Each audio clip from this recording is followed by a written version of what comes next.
మాజీ MLA బాలకృష్ణను arrest చేశారు పోలీసులు. మంత్రి వివేక్ కాన్వాపై దాడి కేసులో మాజీ ఎమ్మెల్యేను అదుపులోకి తీసుకున్నట్లు పోలీసులు వెల్లడించారు. పెద్ద ఎత్తున ఇంట్లోకి వెళ్లిన పోలీసులు బలవంతంగా అరెస్ట్ చేసి పోలీసు వ్యాన్లు తరలించారు. అయితే బాలకృష్ణను అరెస్ట్ చేసేందుకు వచ్చిన పోలీసులను బీఆర్ఎస్ కార్యకర్తలు అడ్డుకున్నారు. కార్యకర్తల ఆందోళన మధ్య సుమన్ను పోలీసులు అరెస్ట్ చేశారు. వైద్య పరీక్షల నిమిత్తం ఆయన ఆసుపత్రికి తరలించారు. Ketanapalli municipal chairman, vice chairman ఎన్నిక సందర్భంగా మంగళవారం ఘర్షణలు చోటు చేసుకున్న విషయం తెలిసిందే. మంత్రి వివేక్ వెంకటస్వామి కాన్వాపై బీఆర్ఎస్ కార్యకర్తలు రాళ్లు రుబ్బారనే ఆరోపణలు వచ్చాయి. ఈ నేపథ్యంలో బాలకృష్ణ సహా పలువురు బీఆర్ఎస్ నేతలపై కేతనపల్లి పోలీసులు కేసు నమోదు చేశారు. దీంతో మాజీ ఎమ్మెల్యేను అరెస్ట్ చేసేందుకు పోలీసులు భారీగా తరలివచ్చారు. ఆయన నివాసం చుట్టూ వందలాది మంది బీఆర్ఎస్ కార్యకర్తలు చేరుకుని అరెస్ట్ను అడ్డుకునే ప్రయత్నం చేశారు. దీంతో పోలీసులు కార్యకర్తల మధ్య తోపులాట ఉద్రిక్తత నెలకొంది. చివరికి బీఆర్ఎస్ శ్రేణులను చెదరగొట్టిన పోలీసులు సుమన్ అరెస్ట్ చేశారు. బాలకృష్ణ అక్రమ అరెస్టుకు నిరసనగా రేపు మంచిర్యాల జిల్లా బంద్కు పిలుపునిచ్చారు.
We want justice. We want justice. We want justice. We want justice. We want justice.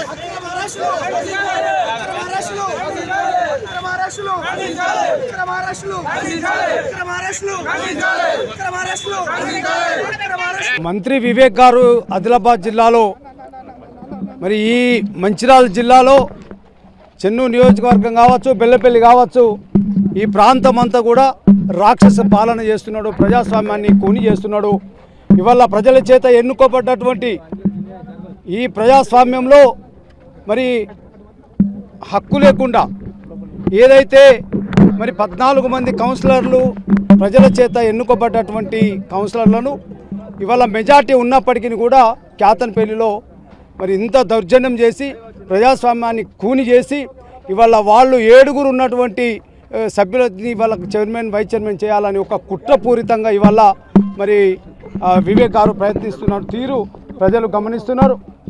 మరి ఇంత దౌర్భాగ్యం ఈ ప్రజాస్వామ్యంలో ఎన్నడూ కూడా 30-40 సంవత్సరాలలో రాజకీయాలలో చూసినాం, కానీ ఇంత ఘోరమైనటువంటి పరిస్థితి ఎక్కడ లేదు. ఇవాళ వివేక్ గారు పోలీస్ అధికారులను పెట్టుకొని ఇవాళ పూర్తిగా వాళ్ళ ఏజెంట్ లాగా, వాళ్ళ కంపెనీలో ఎంప్లాయీస్ లాగా ఇవాళ పోలీస్ అధికారులు మరి పనిచేస్తున్నారు. ఇంత దౌర్భాగ్యం. మరి ఇలాంటి పరిస్థితిని ప్రజలు గమనించాలి. రాబోయే కాలంలో తప్పకుండా ఈ రాక్షస పాలనను అంతమొందించడానికి ప్రజలందరూ కూడా ఏకమై ఏకతాటిపై వచ్చి ప్రజాస్వామ్యాన్ని కాపాడాలని చెప్పేసి మేము ప్రజలను విజ్ఞప్తి చేస్తున్నాం. జై తెలంగాణ.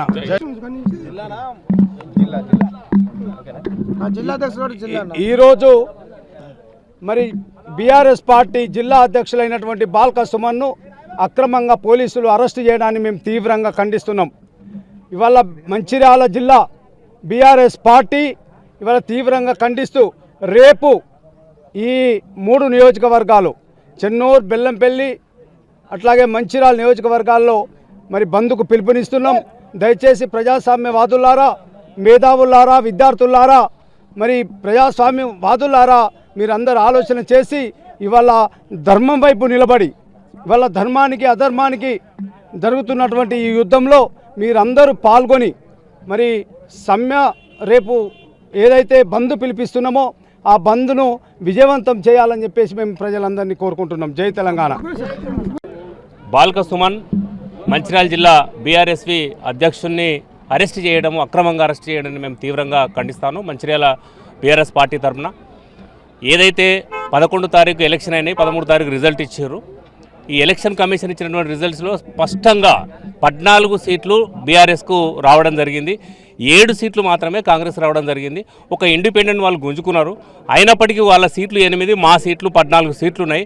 అక్రమంగా 16 తారీఖు ఏదైతే చైర్మన్, వైస్ చైర్మన్ ఎన్నికలు ఏదైతున్నాయో ఆ ఎన్నికలకు మేము బయలుదేరినప్పుడు 2 కిలోమీటర్ల ముందు నుంచే ఒక 5-6 బారికేడ్స్ ఏర్పాటు చేసి, పికెట్లు ఏర్పాటు చేసి ఏదైతే మా కౌన్సిలర్స్ ఉన్నారో 14 మందిని పోకుండా ఆ రోజు అడ్డుకోవడం జరిగింది.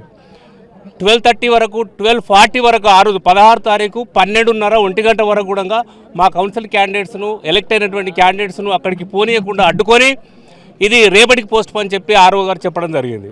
మళ్ళీ తెల్లవారి మళ్ళీ అదే తంతు మొదలుపెట్టారు. మా సుమన్ గారు కానీ, మా ఎమ్మెల్యే, గౌరవ ఎమ్మెల్యే లక్ష్మి గారు కానీ వచ్చినప్పుడు వాళ్ళను పోనీయకుండా 2 కిలోమీటర్ల ముందే వాళ్ళు అడ్డుకోవడం జరిగింది. ఆ క్రమం లోపల వివేక్ గారి కాన్వాయ్ వచ్చినప్పుడు ఆ కాంగ్రెస్ కార్యకర్తలే వాళ్ళే దాడి చేసుకొని వాళ్ళు బీఆర్ఎస్ కార్యకర్తల మీద వాళ్ళు రాళ్ళు రువ్వి అక్కడ అలజడి సృష్టించడం జరిగింది. మరి ఈ కౌన్సిలర్స్ ఏదైతే అతి కష్టం మీద అక్కడికి మున్సిపల్కి చేరినాక ప్రమాణ స్వీకారం అయ్యేదాకా అందరూ ప్రశాంతంగా మంచిగా జరిగింది. ప్రమాణ స్వీకారం అయిన తర్వాత వెంటనే చైర్మన్, వైస్ చైర్మన్ ఎలక్షన్ జరగాలి. కానీ ఆ రీతిలో మంది బీఆర్ఎస్ కౌన్సిలర్లు అదే కౌన్సిల్ హాల్లోనే ఉన్నారు.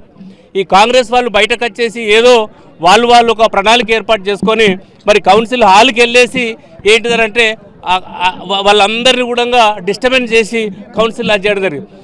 ఇవాళ దానికి నిరసనగా ఇవాళ బాల్క సుమన్ గారిని ఏదైతే అరెస్ట్ చేసిరో దానికి నిరసనగా మేము రేపు జిల్లా బంద్కు పిలుపునిస్తూ ఉన్నాం. మరి అందరూ కూడా బీఆర్ఎస్ కార్యకర్తలు, జిల్లాల నుండి బీఆర్ఎస్ కార్యకర్తలు అందరూ కూడా మరి దీనికి సమ్మతించి రేపు బంద్ విజయవంతం చేయాలని చెప్పుకోరుతున్నాం.